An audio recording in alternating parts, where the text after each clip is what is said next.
We're good. Okay, arms are waving. Excellent. I'm Kim Alexander from SiriusXM, and I want to thank you very much for coming out this evening. And it is my very, very great pleasure and privilege to introduce Anne Rice.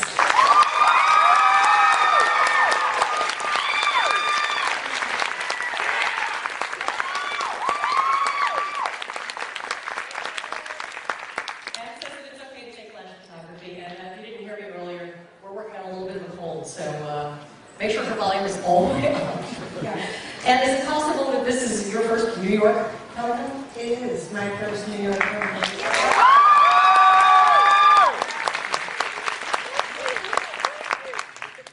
Now I know you've done, you said New Orleans, obviously in Chicago. And what made you decide this is it? I'm coming to New York. I'm taking over. Well, I jumped at the chance when they mentioned it. Do you want to come? And I said, absolutely. Because I loved it in Chicago, I loved it in San Diego, and loved it in the old days in New Orleans when it was very small. I know there's a couple of things that we're talking about. Let's start with Wolf Gift, if you would. I know I understand you want my sequel? Yes. Okay.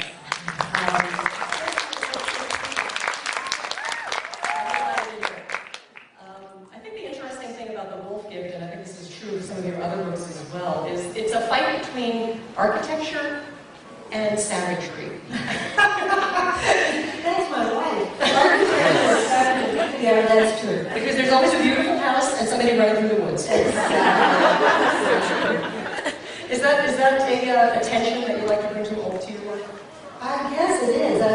You certainly nailed it. I mean, I do that over and over again in the Vampire Chronicles and the Make That Rich books. There are always beautiful and meaningful structures, and these preternatural monsters go in and out of those structures, like in and out of civilization, I guess. I read that, were you recently in Switzerland? I was. And what does that have to do with the Wolf Gift? Well, I kind of want a backstory for Felix, one of the characters in the Wolf Gift in Switzerland. So I had to go there and see where he lived, where he was born, where his people lived on the Rhine River. So I did, and I had a wonderful time just traveling all over Switzerland with my assistant Beckett. And we went all over the place. We drove through the French parts, the German parts. We made a circuit of the whole country, and all kinds of ideas come to me when I travel like that. Now, I'm going to guess that you get ideas, Felix's family, but you probably squirreled some stuff away for future works also. Oh yeah, all kinds of stuff. All kinds of things come to me. I fell in love with Lake Geneva and the quay along Lake Geneva, the hotels, the beautiful Delta architecture along there. And I right away, yes, exactly. I was right away thinking of stories and things that take place in that city. So. I actually sometimes wonder if you hadn't become a writer, you might have studied architecture. I didn't have the mathematical degree. I really didn't. I don't understand science, and I don't understand math. I can't retain anything in those fields. But I would love to have been an architect or a designer of buildings. I would totally love that. Well, I'm sure you got your love of beautiful buildings from your first home, New Orleans. Right. You're surrounded by beauty. Yeah, it sure was. And I was so blessed to grow up in New Orleans and to live where I did on the St. Charles streetcar line and be walking through the Garden District every day past all those old antebellum houses. It was really wonderful. It was definitely great. Looking at your Facebook page and talking to you just now, I understand you're in the market for some property. I am. I'm trying to get a pied-à-terre in the French Quarter, someplace where I can go whenever I want to jump up and go to the French Quarter. So that, be my own little space down there. I haven't been back in 7 years, and I'm dying to go back. Because the last time we talked, I think it was a year ago, and you were not ready. I can tell that you were kind of thinking about it, but you weren't ready. I don't know what it was. Something just clicked in my head, and I got a wave of unbelievable homesickness. I mean, I've always been feeling that, this pain of grief over not being in New Orleans, but something really hit me, and I just thought, well, why don't you try to make a new kind of life there? Don't think about the houses you once owned or the people that you've lost that are not there anymore. Just go back and live in the French Quarter, live in a little apartment somewhere. You love the quarter, why don't you do that? Do a new kind of existence. And suddenly I got completely fired up, and I'm trying to say it. Have you been back to look at property? Not yet, but I will. Are there any realtors? I will just as soon as I have some prospects to go look at. I will. we took the tour that takes you through the cemetery, of course, and they speak of you fondly in the cemetery.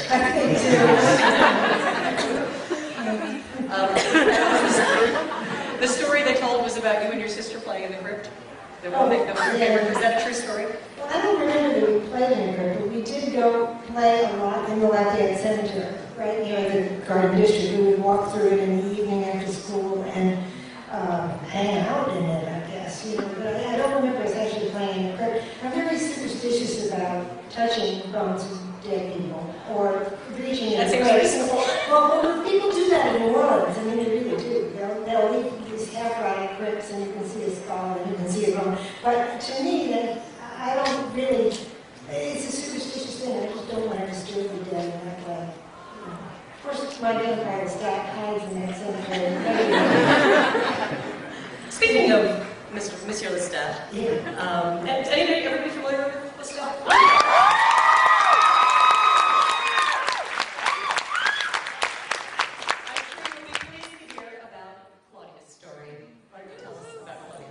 Well, Yen is doing a beautiful graphic novel adaptation of Interview with the Vampire, and they're adapting it from Claudia's point of view.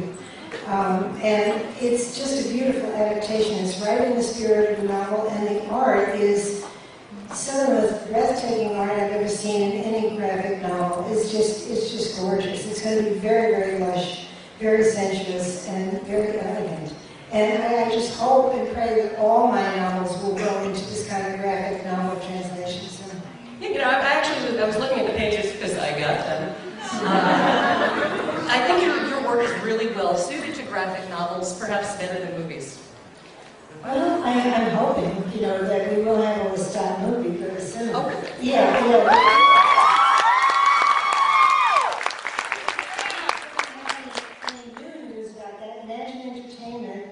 Owned by Bernard Fraser and Ron Howard. They own the rights right now, and things are going very well. So I'm hoping soon that there will be some kind of announcement or some real development. Let the casting battle begin. Right. I love movies so much. I love them since I was a little kid. I have always seen my work when I'm writing, I see it as if it's on the screen. It's happening like a movie, and sometimes I'm just very sad that I've seen so few movie adaptations of my work. I know the reasons. I mean, when you write a long series of books and you develop it slowly over a long period of time, it's not easy for them to adapt. They'll tie up the whole series while adapting one book. And that's part of the reason why so little has happened. And also, I think my stuff is difficult to adapt. It's multi-layered, there are a lot of flashbacks, and there's a lot of characters thinking in the book. It's hard to translate all that to the screen, obviously. But I thought Interview with the Vampire was great. I thought it was great.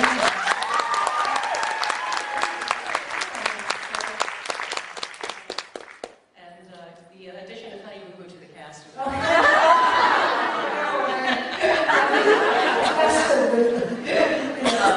So Claudia's story was adapted and drawn by Ashley Marie Witter. Did you work with her at all?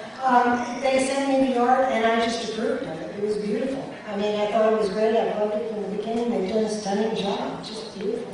So you didn't work with her directly and tell her, no, he doesn't look like that? No, only a little bit. Only a few comments on the hair, things like that. But in general, when I entrust somebody to do an adaptation, I don't really collaborate. I'm not a collaborative writer. That's why I don't write very many scripts. I really can't collaborate with other people. But I can certainly license somebody to go and make an adaptation, like the musical that was done in New York. That was an adaptation. And there's a musical right now of My Novel Friday Heaven that's in development in Seattle, I think. And the music is just absolutely breathtaking, and the lyrics too. But that's, again, they'll do their thing with that. And Matthew Wilder is a new composer that's doing that. But I don't participate in it, no. I'm not sure I have the best of ideas on how to adapt something like mine. Not being collaborative, that kind of makes sense with the next thing I wanted to ask you about. Looking at your website, you write about fan fiction, and not only seemed like you don't really approve of it, but it seemed like you were personally offended by the idea. Well, I'm not really offended, but in the early days when it was first suggested to me, I was afraid of it. I was afraid if I read somebody else's story with Armand or Lestat or Louis, that I would be blocked and wouldn't be able to write. I don't worry about that anymore. You know, I see that a lot is happening out there, and that's fine. I mean, I don't feel like giving any special express permission to anybody to do it. And I don't even think it's really such a great idea for a writer to do it. I think it's better to own your own characters, your own voice, your own vision, everything, so that you can do what you want with it. But I've come to realize it's not, I just am not going to read it. You know, I'm not going to see it. It's not something I can do, you know. So, but obviously it goes on, and a lot of people do it, and they get a lot out of it, and they enjoy it. So it's fine. I want to talk about your relationship with your fans. Well, you guys were coming in. There's a guy sitting over here someplace holding some very, very well-thumbed and obviously much loved volumes. Your characters are our old friends. Oh, that's great. And I was wondering what your relationship with this group of people is like. Do you hear from them a lot? Do they write to you? Oh, I think so, yeah. I mean, I absolutely love my readers. I mean, I always have. I've always loved meeting them at signings, and any kind of affair like this is wonderful. On Facebook, I go on for several hours every day and talk to people directly and answer questions directly and get in arguments.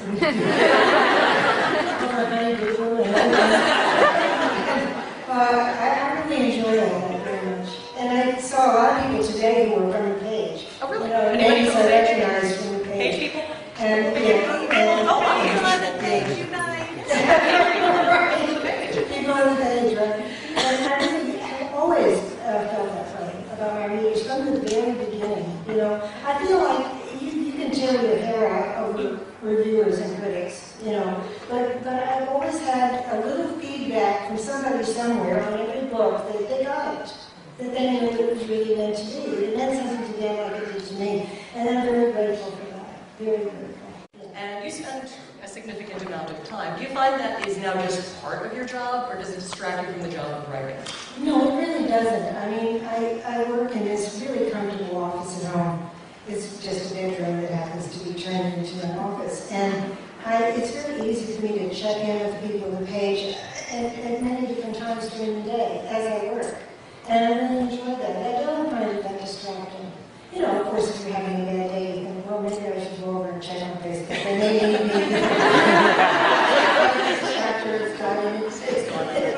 But no, it's not too terrible. I tell you this, though, I don't think I could have done it 30 years ago or 20 years ago. I think that it would have been too upsetting for me to get into so many exchanges with people. And I know people now, they can't do it for that reason. They can't really interact with their readers on Facebook. They can't go on Amazon and leave reviews. They can't even really answer emails because it's just too upsetting to them to hear the negative things. And I understand that, and I think that's fine. For me, at this point, it's not that upsetting. So I enjoy it. I mean, I get upset. Somebody says something horrible. You know, it's upsetting, but it's not. It doesn't become an obsession. You just move on. There are a whole lot of other people there making other comments, and frankly, I like it. I enjoy it. I like hearing what people think. Well, you're bound to have some dissenting opinions because you write a lot on Facebook again about the politics of gender, about religion, about faith, and about politics. Right. It makes for some spirited conversation. It does. It does. Yeah. But I'm hardly what I would call an extremist. I mean, I'm pretty much of a mainline Democrat, you know. But I think we've reached a point right now in our culture where some people think the appropriate response to a person of the other party is to break off with them. And that's unfortunate, because we have some of our greatest discussions on the page when Republicans and Democrats and Libertarians are all willing to get in there and talk together about something. And we do have that. But there are always people going out slamming the door loudly. Yeah. And we just have to take that in stride. I want to talk about some of the themes that you return to again and again. And what I found, after careful study of your books, the question that your characters always ask is, how can I transcend my condition? What is my relationship with the divine? Everyone from beauty to Christ, obviously, to Lestat. They're all trying to transcend their tradition. I think that's true, but I don't have any idea why that's true. I think you go with what you have as a writer. You go where the pain is, you go where the pleasure is, and you write the book that you want to read. You write the book you want to live in and be in, and you have to receive all of that as it comes to you. You can't. I mean, I don't have any sense of working against it.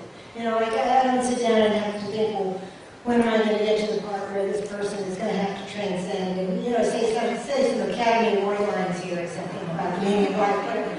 It just comes. It just happens.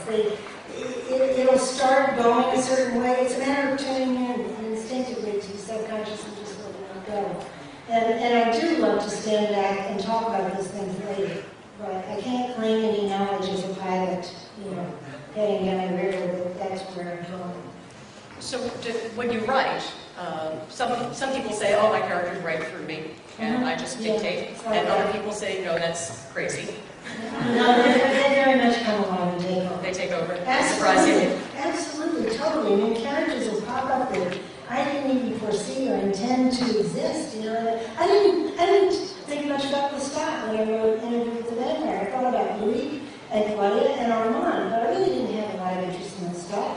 He just sort of sprang to life in the corner of my eye. He's the antagonist, and then by the time the book was over, he was the character I wanted to get back with. At what point did that take over? Do you remember? No, I don't. I just know that ever after I finished it, I kept thinking, I wonder what Lestat's version of all this would be. He would have a very different point of view. He would have seen it very, very differently. And you know, when I went back to write the sequel, it was almost, I didn't think twice that it was going to be Lestat's story. Well, you mentioned pleasure and pain a moment ago. Mm-hmm. And I'm so hoping we could talk about the Sleeping Beauty books. Okay. Somebody would rush up to me over the summer, 50 Shades of Grey is the hottest thing in the world, and I'd be like, oh, honey. They've just been reissued under your own name. Well, actually, they've been under my own name. Yeah. Well, they've reissued They've been reissued. with your name bigger. Yes. Talk about where you were mentally when you were writing. I was very interested in writing what I thought would be a pure pornography. I was with pornography, what I thought was hack work.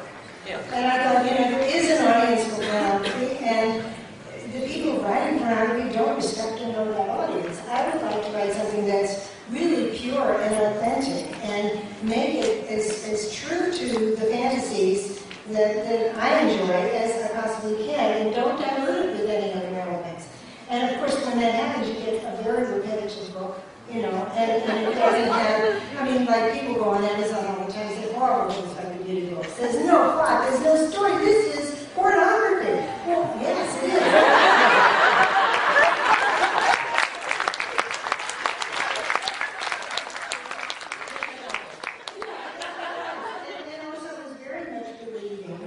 That men and women have a right to their fantasies. That there is a place where you can express your fantasies, and that place is in literature. I'm not sure about film, I'm not sure about painting, I'm not sure about photography or any of that. I don't know. That's a different kind of pornography, and it tends to involve different elements. But I'm certain that you can write your fantasies, and you can make stories out of them, and I think that's something that needs to be defended. And so that's really what it was all. Also, I had read the story of O, and I had found it to be grim. And I wanted to make a pornography that was not grim, where everybody was happy.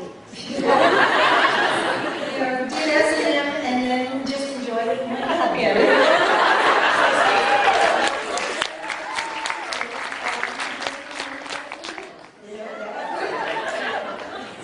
So we've written about vampires and the mummy and the wolf gift, and there's been ghosts. Are there any supernatural creatures that just simply do not interest you?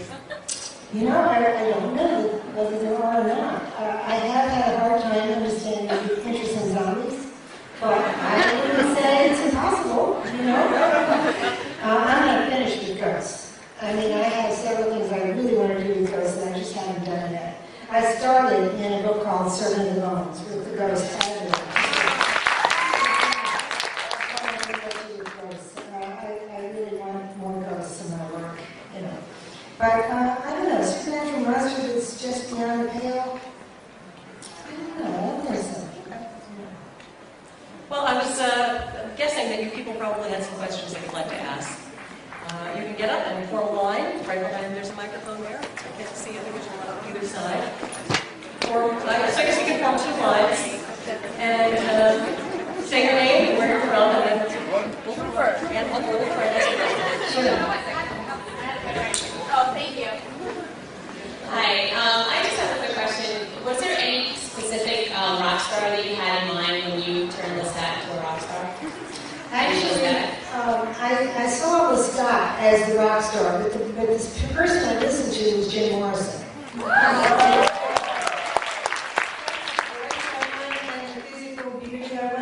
And particularly the song LA Woman. I played that over and over again, and then it just stopped, singing like that. I really love that kind of rock. My favorite band right now is Joan Jett and the Bad Beats.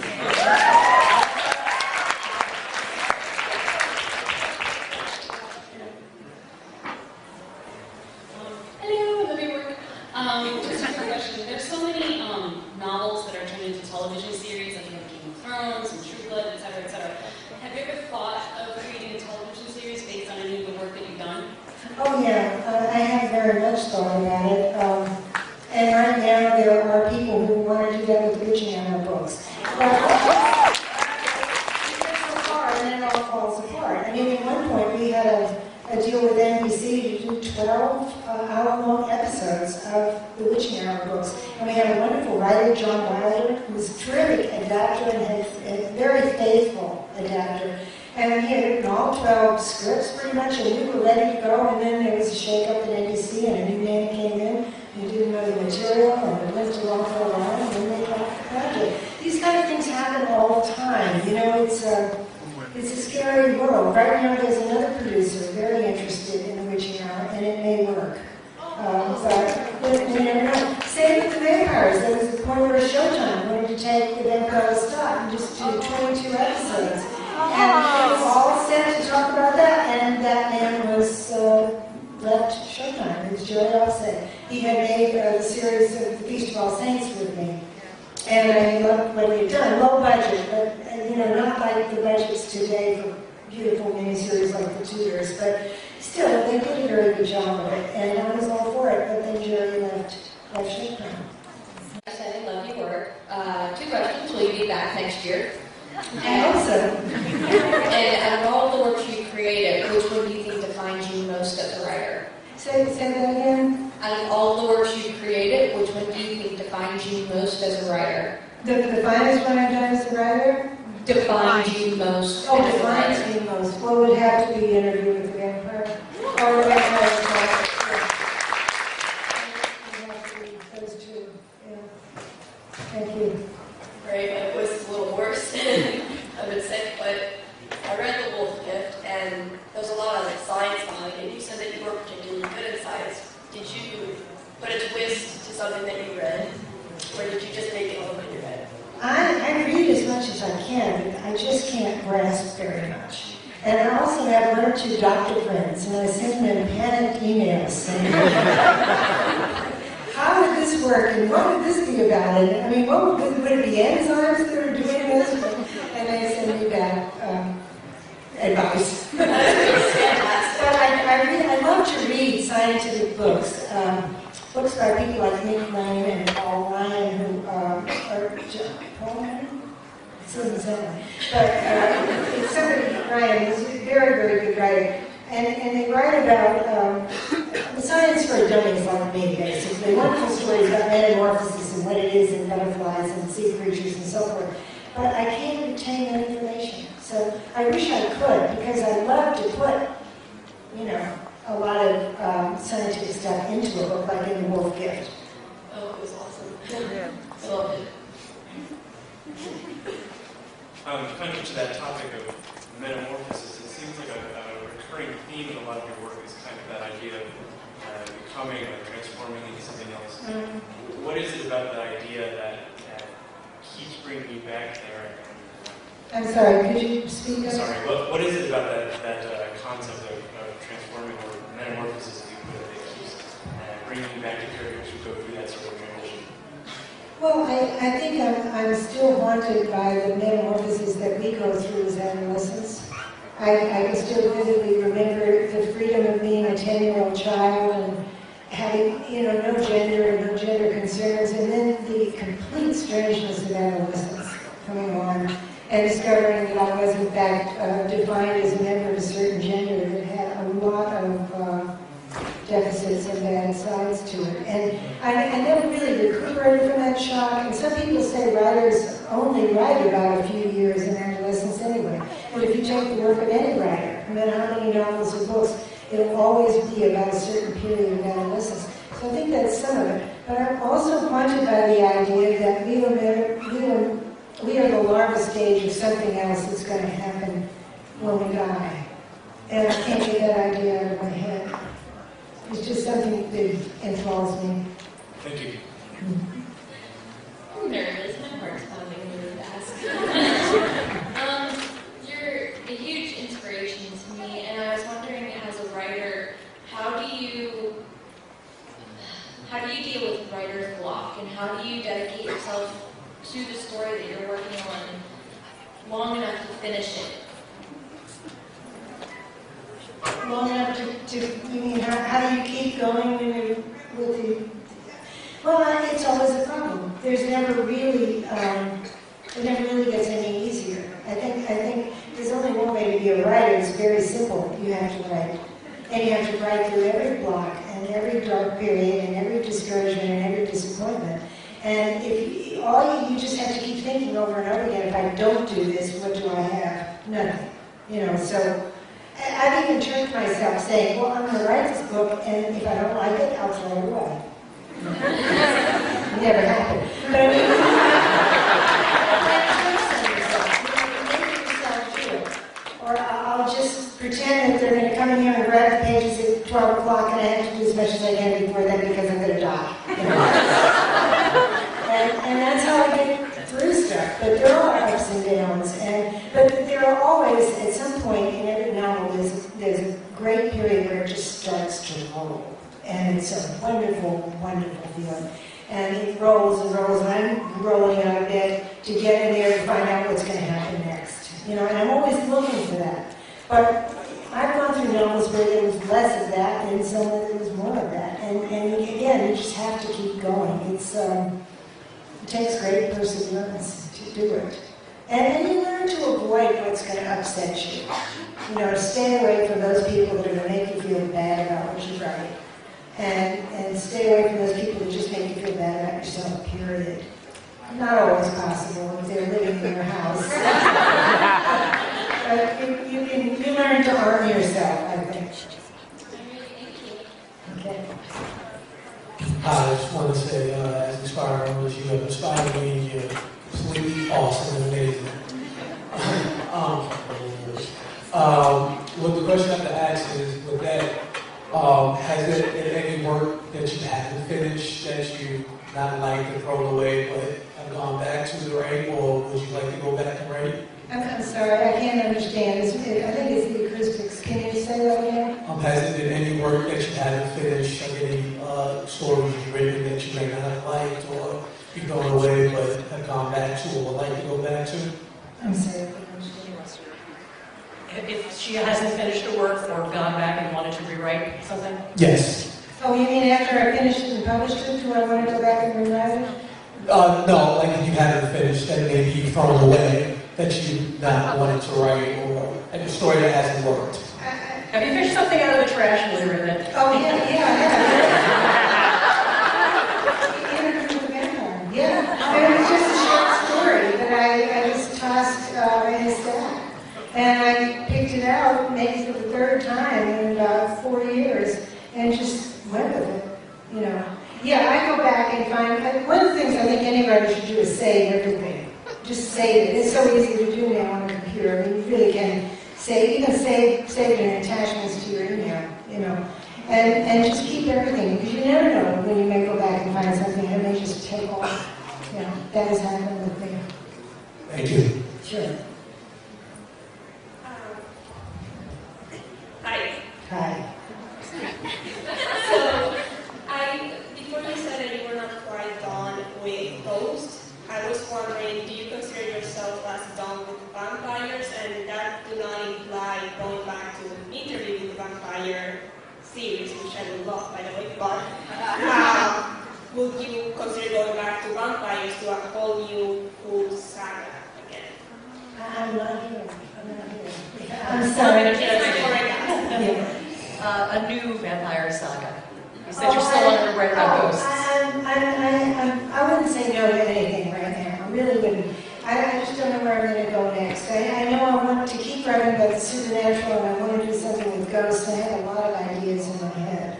But I wouldn't say no to anything, any possibility. So. But you keep saying ghosts, so vampires completely out of the questions? I wouldn't say no, no. I wouldn't say. Thank you. Hi. I'm sorry I have such a hearing problem. Hi, my name is Kiki. I'm from Puerto Rico. Actually, I'd like to ask you, I know Lestat became this character, this antagonist that you really, really like. Do you think that with the whole series, you completed him and tell his whole story, or would you actually want to say more about him? I don't really know. I don't know the answer to that. You know, the Vampire Chronicles was never planned as a series. It really was more of a matter of just writing individual books, one after another, with different characters. And I don't think there is really a series to it. You know, it's in chronological order, but I mean, I just don't know. You know, I have to have a book has to be coming at me, making me want to write it. But I wouldn't say no to anything. Thank you. Sure. Hi, my name is Kat. My mom is probably one of your biggest fans. She actually FedExed me a book from 1999 to get signed for you. So I have two favors for you. What is your favorite character that you've ever written? And I want to know if you would be willing to sign this book for my mom. I'll try to do that, yes. What is my favorite character of all of them? Was definitely Lestat. I'm sure that like everyone else in this room has read a lot of your books, but I was actually wondering if you plan to continue the books on Jesus and especially like after Road to Canada. I'm sorry, Canada. Oh, no, I don't think I will. I felt that with Christ the Lord out of Egypt and Christ the Lord to Canaan, I really finished what I had set out to do, which was write about the hidden years, the earthly life of Jesus before he was known. I felt I couldn't go beyond that, really. I couldn't take it into his public life because when you do that, you get into an arena of theology where there's an enormous amount of controversy. And I realized early on I wasn't going to be able to do that. I thought for a while I saw a way to do a third book and do the sort of behind-the-scenes story of what was going on when he was on the road to Jerusalem, but it didn't come together. But I do feel, very proud of those two books. And right now they are making a movie of Christ the Lord out of Egypt. And it's in pre-production right now in Italy. And I think it's going to be an absolutely wonderful movie. And I'm so excited about it. The script was written by a brilliant man, and it is absolutely faithful to the book and to everything I wanted to put in the book. So I'm very excited about that. But I don't think I'll ever be going back to the subject. Thank you. Sure. We have 5 minutes, so we'll take just probably 2 more questions. Hi, my name is Father Sebastian, and because of you, I moved to Paris. Yes. I'm friends with your colleague Susie in New Orleans, and I go to New Orleans every Halloween, and the first time I ever encountered you was at the Memnon Ball when you were in the carriage in the entrance in St. Elizabeth's, and you look just the way you did that night at the Memnon Ball in 1995. And that event changed my life. I saw your doll collection. You were encouraged with Kirsten and the dress she died in an interview. And I just wanted to say thank you. I'm a tour guide in Paris. I'm also a vampire author. And every day I walk by Jim's grave, and my office is actually on the cemetery of the Innocents, 44 Rue Saint-Denis. And every day I'm in the cemetery, and I tell your story to a bunch of people who are from a new generation. And I'm making sure they know that Stephanie Myers is not Queen of the Damned.